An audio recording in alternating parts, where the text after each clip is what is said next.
Welcome to Vet Life Reimagined. I'm your host, Dr. Megan Sprinkle. I hope you listened to our last episode with Dr. Phil Richmond. It beautifully flows into this episode. At the end, Phil shared a powerful story of his dad's cardiologist who saw his interest at a very young age and gave him the key to the medical library at the hospital. It demonstrates this impactful opportunity we have in veterinary medicine to fuel the curiosity of the future generation of doctors and scientists. Our guest this week has taken this belief to a whole new level and created it as part of his own veterinary story. Dr. Chris Carpenter says life throws some curveballs, including some really good ones. Chris struggled as a child to find opportunities to explore animal careers, but he made it to vet school and has an amazing career to where he is today as the founder of Vet Set Go, a series of programs and resources for middle school kids to grow their enthusiasm for a career in science. And he is the executive director for the nonprofit Companion Animal Parasite Council. And there's a great story to how he got there and why he made the decision to leave a very lucrative job. This is the start of a very special series through this month to, one, share in the celebration of a new journey in my life in having my first baby and celebrating the importance of family and being parent. So let's get to the conversation with Dr. Chris Carpenter. You are a fellow multi-passionate veterinarian, and so I love your very interesting career path and all the different things that you are currently doing. I always like to start with the question, when did you know you wanted to get into veterinary medicine? Oh, I still remember the day. I was 11 years old. I was in California, and I remember being in the dining room and saying to my mom that I'm going to become a veterinarian. I knew it. That was it. And I kind of made that declaration and started driving forward. Yeah. And so what did you do as a kid to start surrounding yourself with those different activities?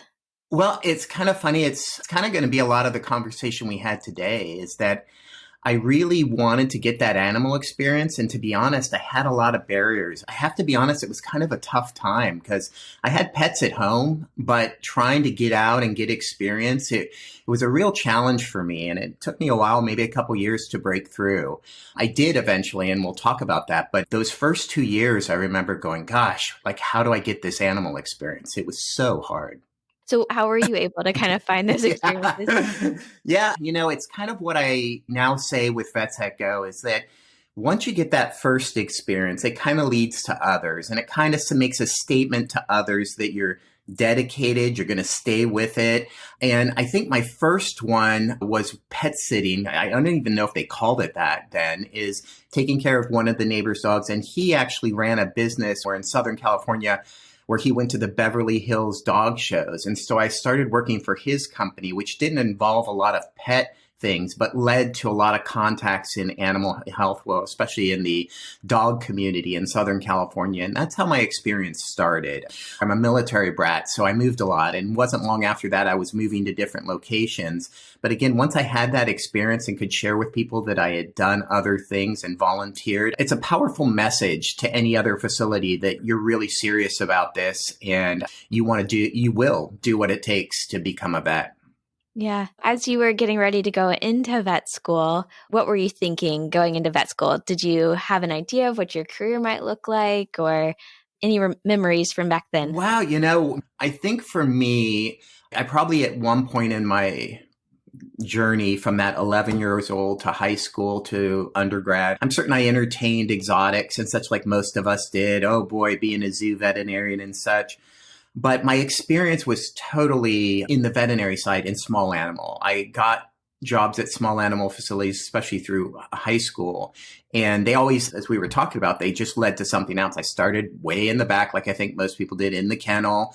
Then they let me come in and work up front in the back rooms, in the treatment areas as a veterinary assistant. And it just kept growing from there. I got more and more responsibility. So I think I always knew it was going to be small animal, but I don't know if I went specific. Later in my career, I think I started wanting to specialize in things like that. But it's the thing I love about this profession. There's so many paths. I think I'm a great example of you don't always end up where you think you're going, but there's so many cool options. And I've loved the journey. It's been awesome. I think that's part of the fun of veterinary medicine is that there are so many different things that you can do within it. And I think if I remember from a previous conversation, you as a vet student may not be what people normally think of a vet student, if I can say it that way. How did you how did you enjoy your vet school days?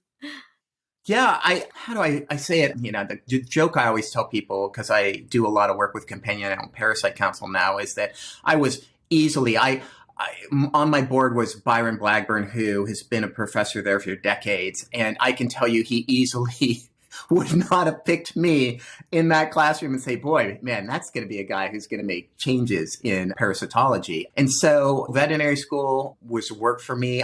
I loved the culture at Auburn. It was awesome. It was perfect. But yeah, it was a different journey for sure.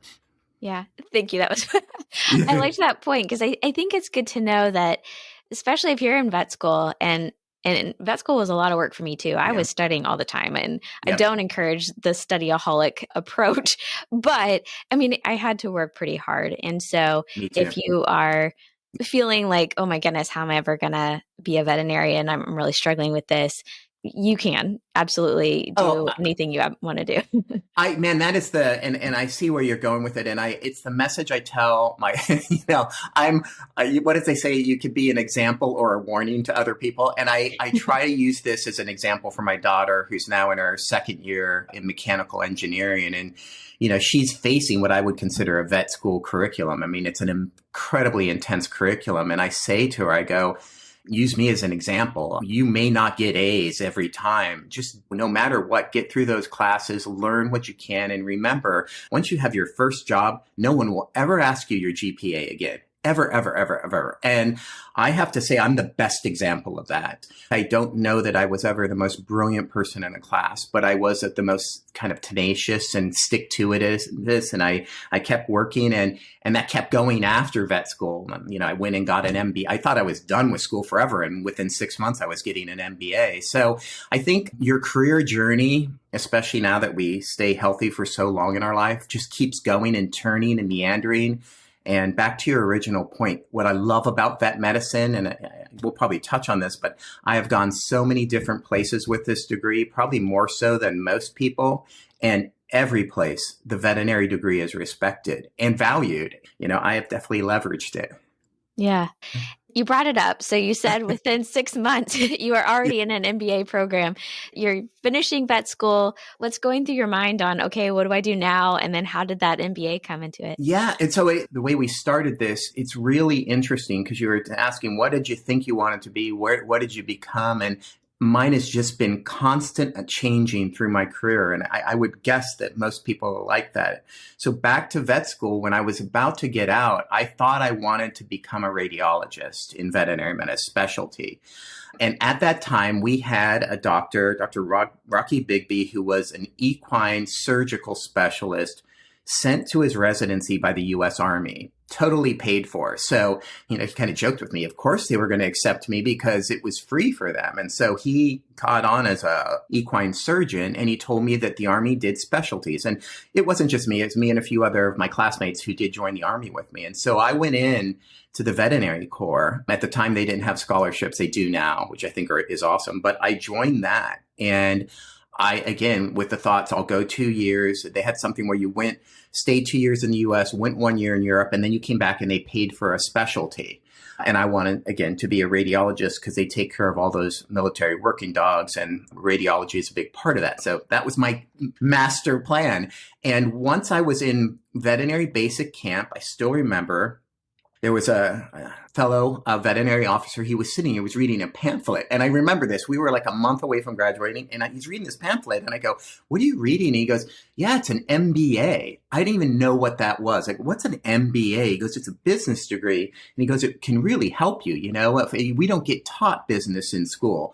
And he goes, I think I'm going to take it. And I still remember making fun of him. I go, I'm done with school. I'm never going to do that. And I got out, and probably within 6 months, I was in what they call a remote station in Maine. So I was able to practice a full range of vet medicine where I was in Brunswick, Maine, and all the way up at Loring. There was a base called Loring that was way up in the Tupper, Aroostook County at the top of the state. And it was so isolated. I mean, it was a SAC Air Force Base. The point of it is I was going around and I go, wow, I wonder if I should go and get this MBA, this degree, because they had a program. I heard the ads. I go, this is what Ty talked about. And I started taking it. And the short end of the story is when I got in there, I found what I wanted to be. I thought the military, but when I started interacting with all those students who were all from Portland, there were big companies. There was a Unum, which was a big company there. There were a lot of big major corporations, and those employees were in my classes. And if you know MBA, you do a lot of partnerships and stuff, and learned about all these products, all these things that I said, this is what I want to do. And then the last thing I have to say, if I was being honest with you and telling the truth, a little thing called the Gulf War came about. And I was like, oh, whoa, I'm in the military. And I remember I was on what they call Profis, where I might have had to go overseas. And of course I would have. It didn't end up that way. I ended up being stationed around the state to help with food supply, but it kind of woke me up and I said, do I want to do this for the rest of my time? And so I said, no, what I want to be, I want to work in business. I see a lot. I just love the strategy behind the MBA. And I said, wow, combined with medicine, this could be awesome. So that's the first example of just a whole total, I don't know if you call it 180, but a whole turn in a career. But it really, really set me on so many cool paths. You started to talk a little bit more about you liked the strategy that you were learning in the MBA, and we're starting to imagine combining it with the medicine background. Was there other things that were kind of sparking that inspiration? It was neat. It's the partnership. So what I love, and people have often said, why aren't you a veterinarian anymore? And I'm like, I am a veterinarian. I went to a different path. But what I loved about it, this is what's so amazing about veterinary medicine. Our education on the whole diagnostic workup, first get a history, then go and do some diagnostic testing. Then that is exactly how you analyze a market for business. You get market research, you get that data, and then you come in and you go and take your own history and do your own probing. And then you do some tests with your brand. I remember this euphoria where I'm like, God, it all works. The logical thinking that Auburn taught me for veterinary medicine degree. And I remember my favorite courses were, I still remember Dr. Pigeon in medicine. And it was just my favorite is that where you took all this knowledge and you were using it as a clue to detect and figure out things. That is what you're doing in marketing. A lot of people don't understand that, but marketing is a lot figuring out what is the ultimate cause or reason for this to go. What's the insight, as we say? That's the same thing as what's the diagnosis. And that's when I fell in love with it. I go, man, I want to do it. And it's different from practice in that you do that with each animal, but what I learned since then through all my journeys is that when you're able to use this type of marketing, you're able to affect big strategies for big organizations. And that, I loved it. And, my first ones were in veterinary medicine, but eventually I jumped to human health. And it was just as easy to do human medicine as it was veterinary medicine. And it just, anyway, veterinary degree, besides being respected by other doctors, is just the best training for so many other degrees. Yeah. Ooh, there you go. Literally can't do anything. So you said you started on the business side in more of the veterinary industry. So where did you go and what were some of the things? Yeah, this is like a little bit of history, and people all have forgotten this because they think consolidators are a thing of the past 5 years and such, and they forget that the first ones and the most, at the time it caused such an uproar is when PetSmart came into the market with stores and started having vet clinics within the stores, which really created so much turmoil. And this is the early 90s. And then later on, they owned a lot of them. People forget that too. They had PetSmart Veterinary Services where they owned them throughout Texas, throughout Georgia, in the Southeast. And then later Banfield came in. It wasn't even Banfield, it's called VetSmart. But I share all this because there was this move in corporations, and that's what I did. I left the military, went to work for PetSmart in the Southeast region and managed as a regional director. We started in Georgia, went to South Carolina, North Carolina. We went into Florida eventually, and I managed that and then moved into the corporate office. After that, I left and I went to Pfizer Animal Health because my ultimate dream was to market a product. And they were launching a product called Revolution, which was one of the early broad spectrum parasiticides. So Just loved it. Again, I think I would say, I mean, yeah, you do miss things from practice. I mean, who doesn't like puppies in the morning and seeing things like that? But you just love that you were impacting the industry and changing the industry and launching big products that were making big changes. I found my place. I really loved it. I also can identify with that desire to see the impact, like a Yeah. really big impact that you're contributing to. You also mentioned you went from the veterinary industry and actually went into the human side of marketing and things. Why the leap? Because I'm sure people are like, what are you doing? Yeah, because everyone wants to kind of be the best in their thing, and when you're in animal health, and I'm not trying to make fun of animal health, but human medicine is a different league, and I always joke because once you've been there, you understand the difference in volume, and that. So I was at Pfizer Animal Health, and we worshipped what they call Pfizer PPG, which was the pharmaceutical group, and they had Viagra at the time, and they had Lipitor, and their products were making $2 billion. And that's the irony in this is we talk about the numbers. People look at some of the mega corporations in animal health. Oh, look, they make $2 billion. The company, the last human health company I worked for was J&J with $60 billion. And my product that I manage was $2 billion. And it's just, the numbers are staggering.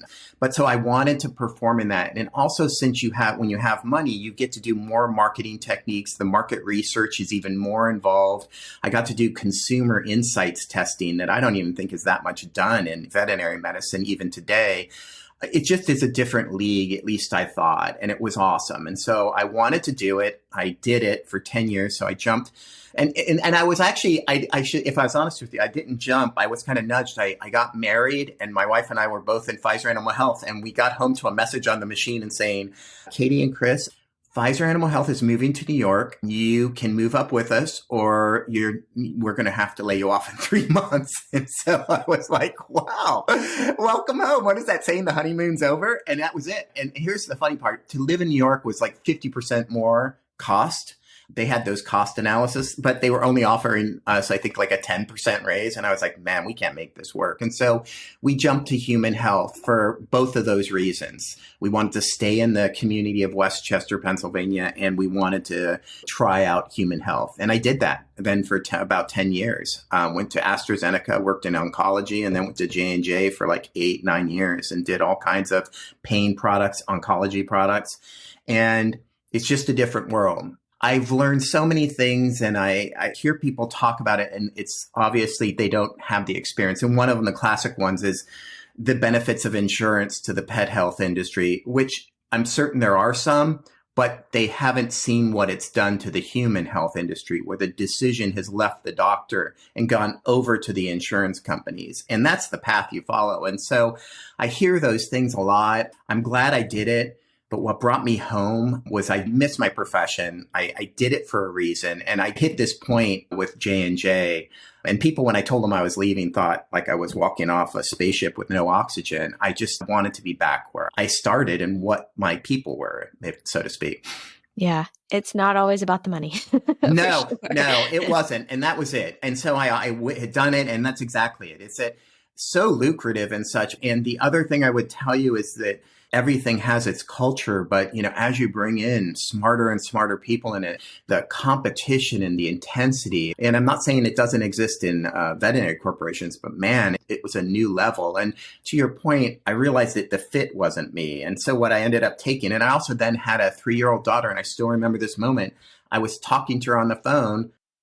I did a lot of international travel. I was in Hong Kong, and she's like, Daddy, where are you? And I'm on the other side of the world. And I said, you know what? I have this daughter. She's awesome, and I want to be around her. And I ended up taking the job I'm still doing as Cap C because it was virtual back then. This is 2011. Virtual didn't exist. I could stay home. I've since then, she's now in college. I've seen every event, and you're right. Everyone says it's cliche, but man, it was the smartest move in my life. I took a big hit money-wise, but man, I came back to my profession. I joined this little organization, which has meant so much to me. We've made so much change in the vet industry. And my daughter and I are like this because I could adjust my schedule to be at everything. And man, that is what it's about, right? And so it was a huge lesson for me. And of all the career moves I've made, that was the brilliant one, is to kind of check my ego at the door, come back to a little nonprofit and spend time with my family. It was awesome. Yeah. And I know you have been with Companion Animal Parasite Council for a long time. Yep. Although when I was looking at the dates, I think, did you start Vet Set Go while you were working at Johnson & Johnson? Yeah, that's exactly right. I started it. We had just made the move. J&J transferred me down to Florida, and that's when I started it. And so I always had this in my head, and it was always there. If you believe in this stuff, I believe everything happens for a purpose. And I now had the two things I needed, because I said to myself, I go, I'd love to do something so no one ever experiences what I do, where you raise your hand and you want to be a vet and you want to get animal experience, and everyone's saying, oh, you're too young, or they say things like study science, I said, I want to help someone. I want to show them. I don't want anyone to have that kind of awkward feeling that I had, and kind of not being accepted feeling. And so you're exactly right. Wow, you did your work ahead of time. That is exactly right. I started this evening Saturdays while I was still at J&J, and I was transferred down here. I was working for their Visticon. My brand was AccuView lenses, and again, $2 billion brand. But I took time in the evenings and started doing that. And, it became just so rewarding, so enjoyable for me. And I kept thinking, how can I make this change? And all of those things collided. I had the Vets That Go thing that was really a little hobby business. I had this pull of J&J sending me all kinds of places. And then I had my daughter, and I said, where do I want to be in 10 years? What kind of father do I want to be? The unknown corporate father who kind of never got to know my high school graduate daughter? Or do I want to know her? Do I want to do this thing that I believe in, Vets That Go? And it was tough. The financial hit was gigantic, but never regretted it. Never. Yeah. This vision that you had for Vet Set Go is really amazing, because I think you started it in 2006. Yep. And this was really one of the first attempts to focus on younger students who have this desire. And I pulled some stats and you and I have talked about this. I think, and this has changed, this is from 2022 that I found this, but 65% of today's veterinarians decide before the age of 13 that vet med is a career path that they want to pursue. So, I mean, to me, that's pretty amazing. Before 13, 65% of us. Isn't it funny? And that's one of the biggest insights I had, because at the time, even when I was starting Vets That Go back in 2006, and there's a lot of stumbles and a lot of lessons learned from it. But one of the ones that kept proving true is, at the time, I thought I was unique. Oh, I wanted to be a vet when I was 11. I started, as I went, you go between 2006 and 2010, I started filming veterinarians for the website and getting to interact. I was just kind of amazed at how many said I was 11, I was 6. My favorite one is when I could talk. I knew I wanted to be a vet. Vets were passionate about it. And what I realized, the majority, and I could go on stats now. I've looked at 1 million surveys on this. I just did one with the vet profession. And again, the majority made their decision at 12 or younger. And that is, to me, two things I would say from it. And this is where you can put up the banner, where Chris is like standing on his pedestal shouting to the profession, is two things. Most of us make our decision before we're 12 years old, and you still see places where people don't get that. I've seen where veterinary colleges are saying, when you're in high school and want to pursue a career, no, you missed them. They already had decided when they were in junior high, most of them. I'm not saying all of them. But the other one is, that's when they need to be encouraged, and we can talk about that. But if you miss it, it's also, sadly enough, where most of them start dropping out is in that mid-high school.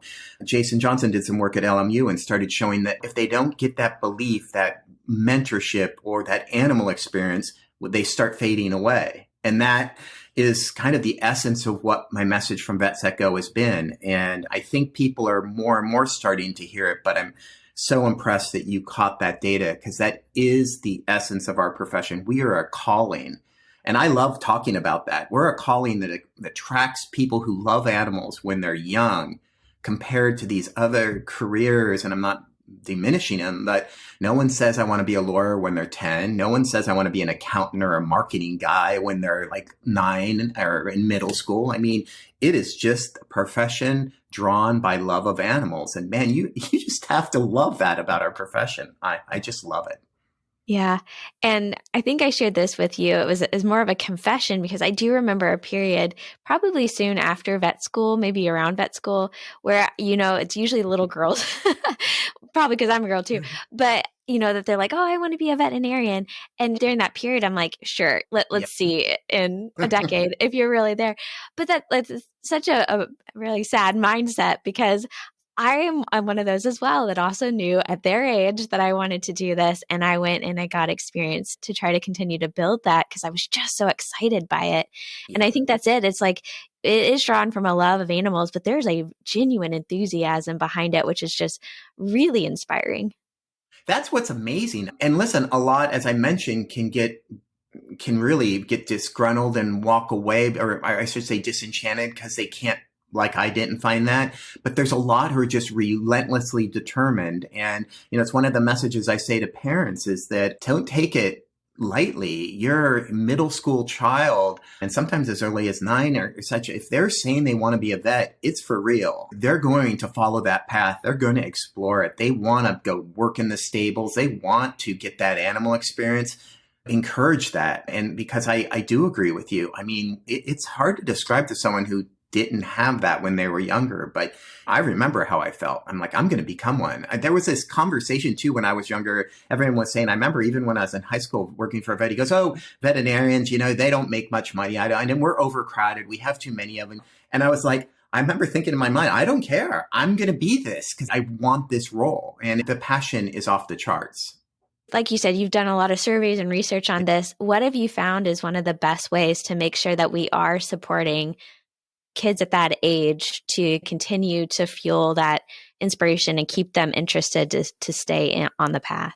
Yeah, that's the question, right? And this is the thing and you'll probably be the first one to reveal a lot of the work we did, but we went out and surveyed veterinarians. And, the really good news is there are a lot who are out shadowing and mentoring. The bad part is most of it's in undergraduate students. I mean, I think 90% of the veterinarians we surveyed were definitely mentoring the undergrad college students, about 70% in high school, and then a really paltry 14% at middle school. And so if I said anything to my colleagues, I'm giggling because I have said it and I say it over and over. We have to start younger. And I've said it to college deans is just as much. This critical time is when most of us, again, before we're 12 years and younger, is when most of us raise our hand. And that is that critical moment. And by the way, we didn't talk about this, but we're usually the most, if we're not number one, we're number 2. We're a very popular profession. So our profession was given this gift. We have all these kids from what I call tweens, 9 to 12 to 13, who want to be us. And that's our moment.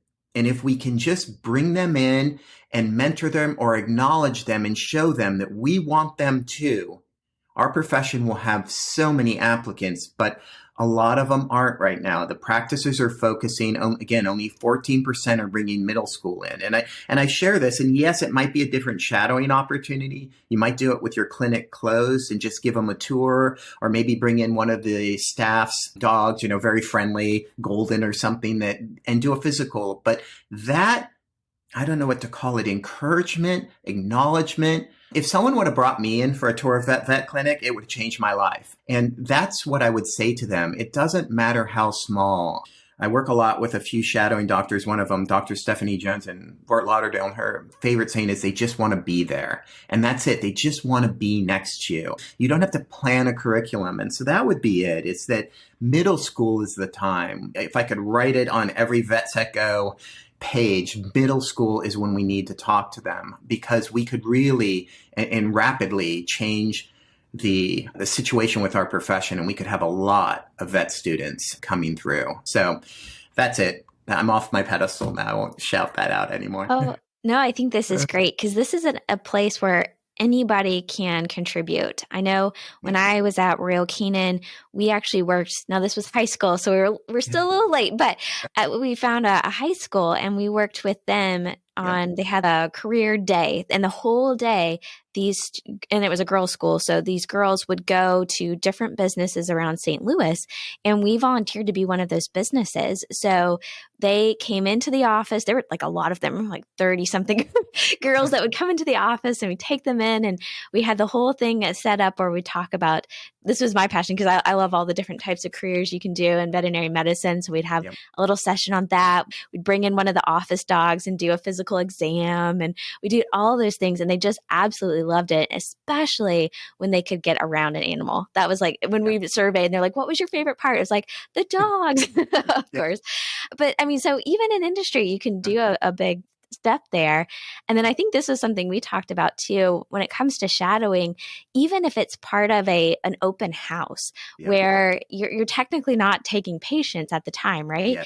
But you have an open house with your clinic. The parents can come in, they can drink some coffee and eat some cookies while the kids are playing.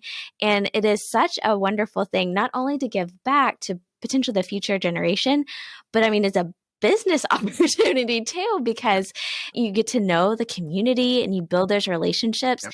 And I could not find the study, so I have to keep looking.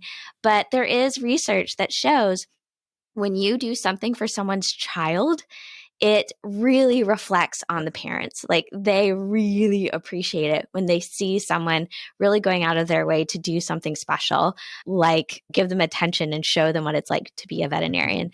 And so I just think there's so many good things that could come with kind of thinking about different ways of supporting the tweens, or even younger, I think would just love coming in and playing with the stethoscope and stuff like that. It's really about is just showing encouragement and showing a welcoming. And you're right, there's so many different levels of it. And that you've kind of been dancing into another topic that I've discovered now for 15 years, because people are like, wow, you've been doing this. Because this has been a moonlighting thing for me, Vets at Go. But I've had some of the most rewarding moments of my career in it. And because of the impact you have. And what I realized and what I've said to people is I've never been involved with something that has such a circle of good. And what I mean is everyone who touches it wins. And you just started hitting on it. I mean, obviously it's great for the future vet. It's amazing. You know, we talk so much about the mental health of veterinarians and such. And this is one of the other things I want to say is I've discovered, and again, a lot of the doctors I work with who do a lot of shadowing say this. As Dr. Jones would say, she goes, it's my self-care. And it's what Vets at Go has become to me. It is my reason for being, because it gives me such a good feeling.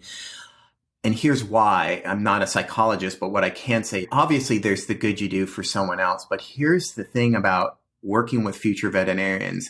The first thing I would tell you is you see yourself. You're like, oh my God, that is me when I was 11. Or when I hear them say things, I go, that is a little Chris Carpenter talking to me. And it creates, I don't know how to describe it. And it's so sincere and true, is you see yourself and you remember how you felt, and you remember why you started this journey, and you remember why veterinary medicine was so important. And it's a giant reminder. But the other part that's so healthy for you is then you realize that to them, veterinarians are superheroes. Like when I would go to Auburn's, we've been doing camps with them for 8 years. When I would go to the camps and they found out I was a veterinarian, they would just surround me like I was some kind of rock star. And they would just ask so many questions. And it makes you realize or see your profession through someone else's eyes. And those two things are so amazing. But you just touched on another one, is that for the veterinary team, listen, what we do for animals is great and makes you a part of the community, but not as much, and I'm positive of this now, not as much as helping the children in a community explore their career dreams. And when your vet clinic brings in kids and goes beyond to help these kids explore dreams, you gain the goodwill of the community. And so back to where I'm going, and I could do a few more, but I won't bore everyone, but it's that circle of good.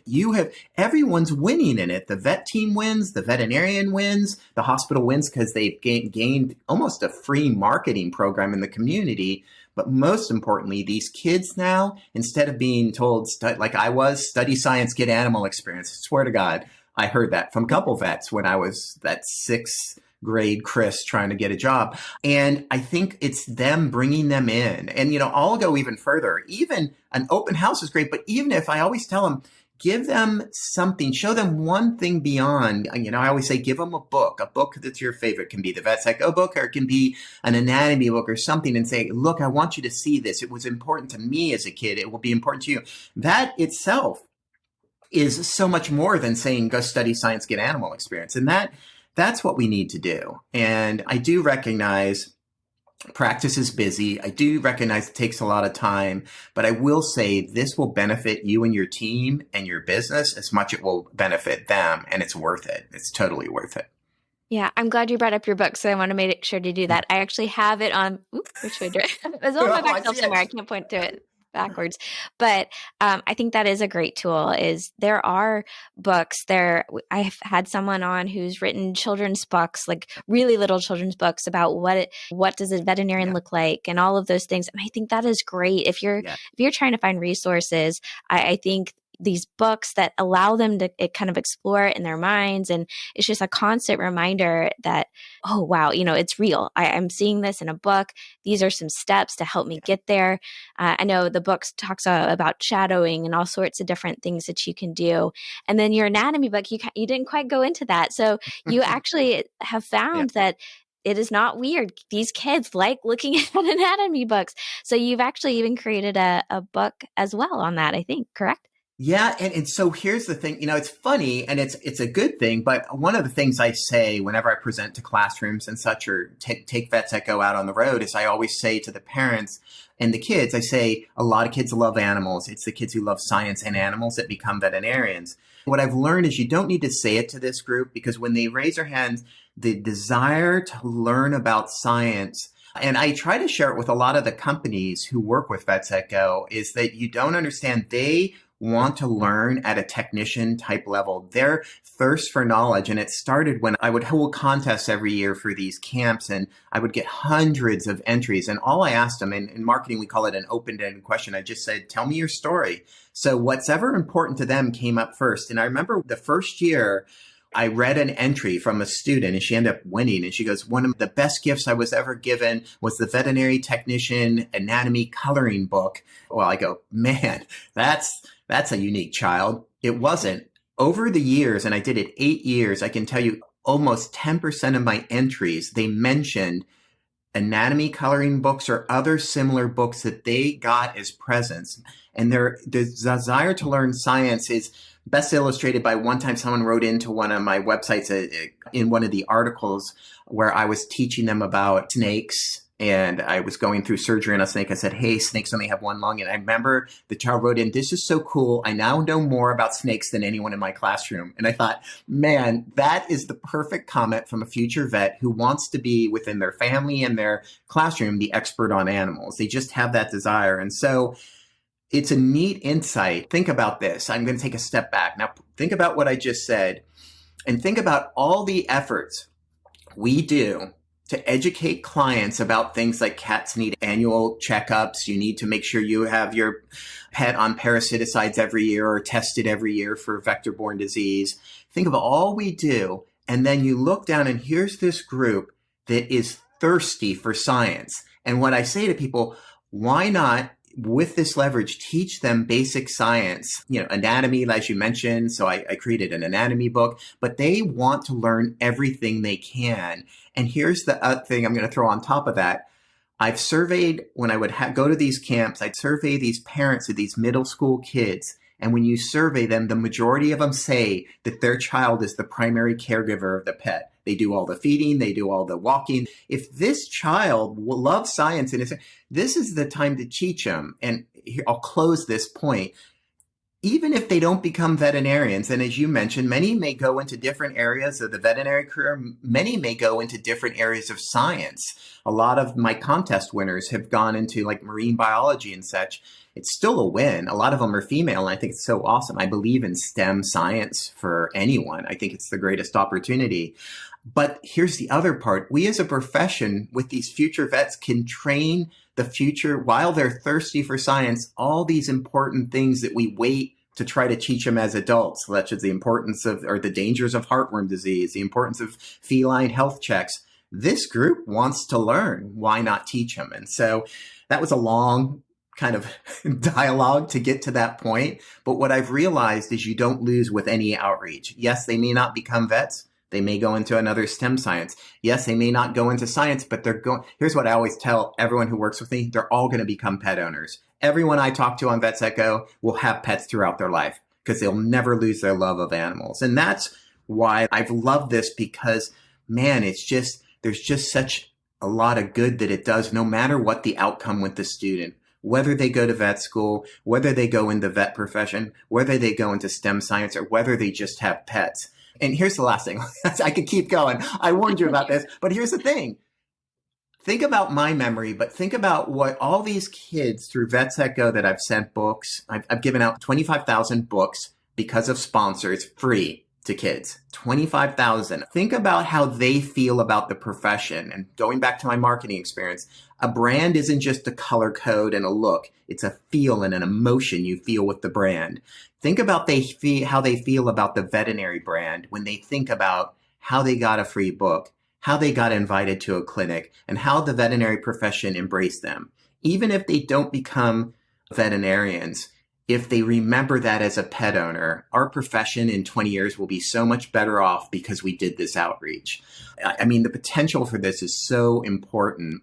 For anyone who does marketing, they know. And listen, it's very early on, but the rewards will continue for us, because I can tell you, it's got to be detrimental to our profession when someone says, I want to be a vet, and they can't find a place to volunteer. It's got to leave them a little empty. Yeah, absolutely. And I'm probably going to do a very terrible transition, but what I said at the beginning is that you're a multi-passionate person, which I love, and it's perfectly okay to do that. So you have this big passion project, which is, I hate to call it a passion project because it's more than that. It's like there are books and camps and all sorts of things. But you also did mention that you joined Companion Animal Parasite Council after Johnson & Johnson, and you have been with them for a very long time. And we've chatted, and some of the things that you're doing is just fascinating. So I want to be able to give you an opportunity to share some of the things you're most excited about with the council. You know, all I can say is that it's the most interesting thing about what you were saying it earlier. We don't know where our life goes. And I would have never thought, I'll be candid with you. I saw the CAPC opportunity because I just left corporate medicine. I told you all the reasons, all about quality of life and being with my child, who was then about 5 or 6. And I said, I want to be around her during these years. And then also, you know, this idea of remote was amazing. Getting back to vet medicine. And I would have never thought it would have lasted as long. And I also made fun of myself saying, like, I think when people like Byron Blackburn and thought leaders like Dwight Bowman and such saw me, it wasn't probably the person they thought fit with it. But what has happened with two things I would say about CAPC, it's been the greatest organization where I've never felt such a part of it. It's small. There's only 12 board members, but I've loved the way it's involved with so many big, great companies in our profession. And I've loved what we've created. And what we were able to do is amazing to me. And I'll just highlight one of my favorite things we've done is we were able to work with the laboratories. I am going to call them out. I'm not a kind of commercial advertiser, but I think what they did is amazing if people think about it. The IDEX and Antex, they donated their data test results to CAPC. So they're sharing their data free of charge with the profession, and they allowed us to do work around it. And I think that's an amazing thing if you think about it. Those are things with a lot of value, but they did it because they knew that we could, as a nonprofit, do a lot of work around it and really make these prevalence numbers work harder and change the conversation. And that's what I want to talk about, that I'm so happy with at CAPC, is that when I think back to when I practiced, and granted it was a while ago, and I think of the Atlanta clinic and having on the wall a static heartworm society. It could have been anything, map of the heartworm, but it was just this picture on a wall.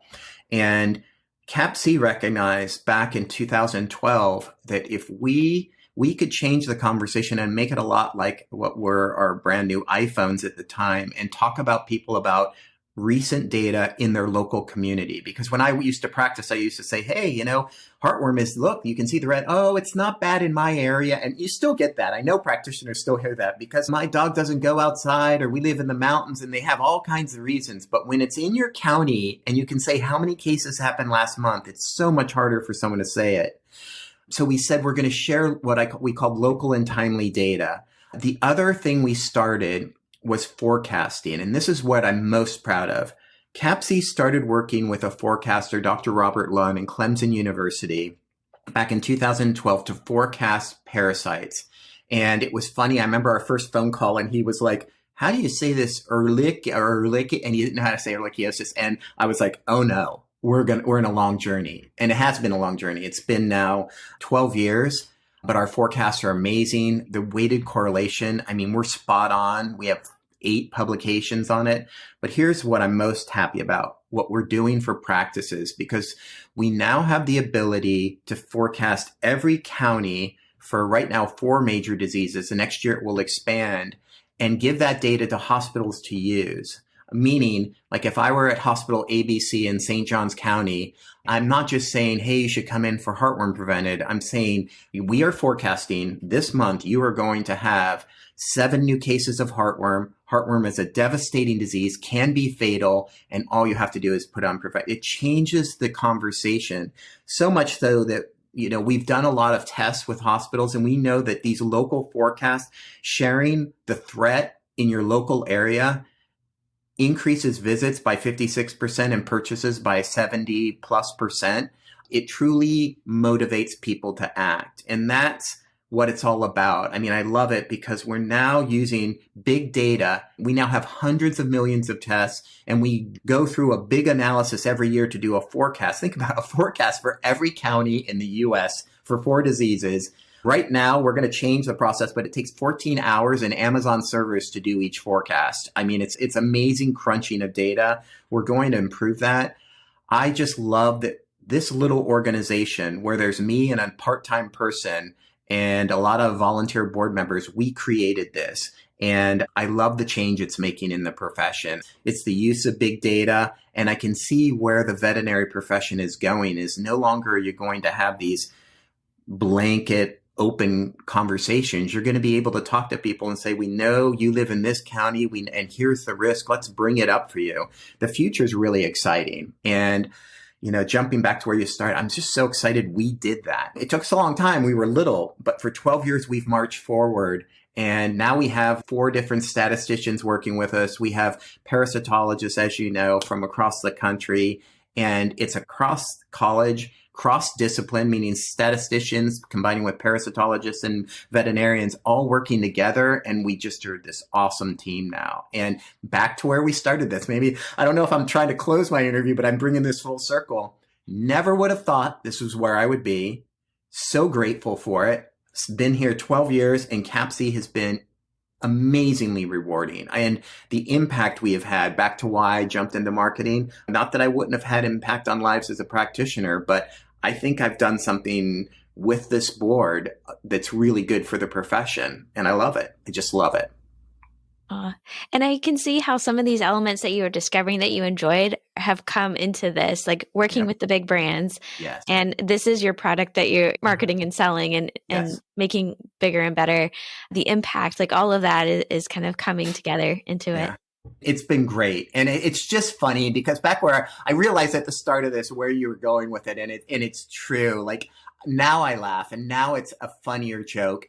I think of Byron Blackburn, and I think probably when he first, Chris Carpenter, why is he the CAPC executive director? I remember him at school. He was not the smartest guy, and he goofed off a bit. And I don't know if I'm excited about this, but I have to say it's been an amazing path. And going into nonprofit, I had to learn a lot about how nonprofits work. We were talking earlier before we got on this taping session about going to conferences. And I always joke that everyone runs from me and fears me because I'm standing with my hand out going, hey, CAPC, could you use your support? I'm always fundraising. And I've learned a lot in that. I guess that's kind of an aspect of sales. And I've really learned a lot about that. Listen, I won't lie. Sometimes it was tough years, but it's been great. I've gotten to know this profession. I've gotten to know all these companies and all these other people in the nonprofits that work with us. It's, again, not what I would have written, not where I thought I was going to be back when I thought I was going to be a radiologist, but wouldn't change it for the world. Yeah, absolutely. Well, just as a final question, and I know you've expressed a lot of gratitude throughout this. You work a lot. You put a lot of effort into managing Vet Set Go and CAPSI. But when it comes to just life in general, what are you most grateful for?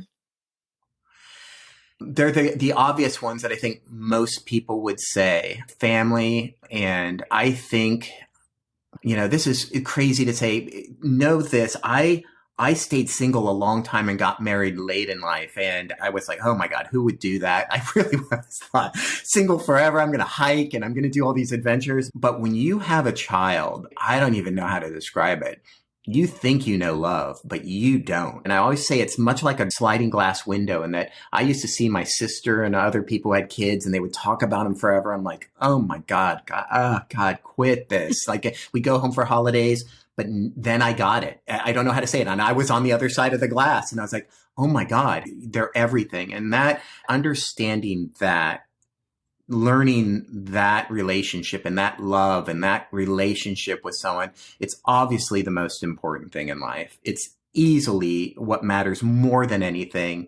And I'm very proud of myself. Haven't done a lot of smart moves in my life, but I'm very grateful that I gave up what had been a title at J&J to be dad with Sydney.